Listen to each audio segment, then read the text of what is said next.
Orang tua Richard Eliezer alias Baradae muncul setelah sekian lama disembunyikan. Kedua orang tua Baradae mengungkap cerita pilu terkait kejadian yang menimpa anak mereka Baradae. Reaksi saat pertama kali kedua orang tua Baradae mengetahui anak mereka menjadi pembunuh Brigadir J pun terungkap. Kedua orang tua yang bernama Sunandak Yunus Lumiu, Yunus, dan Rineke Alma Pudihang, Ine, datang dari Manado, Sulawesi Utara mengungkap sejumlah cerita dari awal kasus pembunuhan Brigadir J mencuat. Yunus dan Ine mengaku sangat sedih Baradae bisa terlibat dalam penembakan Brigadir J. Keduanya mengetahui anak mereka terlibat dalam kasus pembunuhan Brigadir J dari media. Saat itu mereka langsung mengkonfirmasi kebenaran pemberitaan tersebut kepada Icat, nama panggilan Baradae.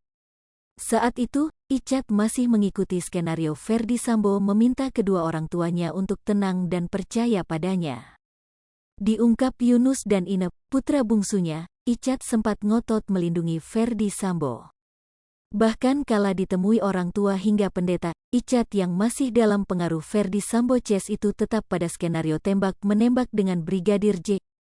Ya, saat ditemui orang tuanya pada tanggal 20 Juli tahun 2022, Icat menyebut bahwa Brigadir J meninggal karena terlibat tembak-menembak dengan Yosua. Hal itu dilakukan karena Icat membela Putri Chandrawati yang dilecehkan Yosua. Tetap mempertahankan skenario itu, Icat berubah haluan sebulan kemudian. Secara mengejutkan, Icat mengakui bahwa kesaksiannya soal tembak-menembak itu adalah bohong. Segera mengungkap kebenaran, Icat pun membongkar skenario pembunuhan Brigadir J yang dibuat Ferdy Sambo. Keberanian Icat membongkar rencana pembunuhan terhadap Yosua itu didasari dari hatinya yang merasa tersiksa dan berdosa. Kepada sang mama, Icat curhat pilu lewat sambungan telepon. Langsung mendatangi Mako Brimob, Ine dan Yunus terkejut kala sang putra ditetapkan sebagai tersangka. Hal lain yang membuat Ine dan Yunus tersentak adalah saat melihat Eliezer mengenakan seragam tahanan berwarna orange. Ine pilu karena anaknya telah berusaha keras menjadi seorang polisi, namun harus hancur karirnya karena skenario Sambo. Di momen itu, tangisan Ine terdengar nyaring.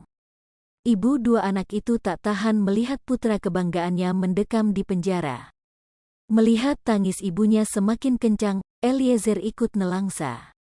Putra Manado itu pun mengaku merasa malu karena sudah bikin kecewa keluarga. Mendengar Eliezer sedih, Ine pun membesarkan hati putranya.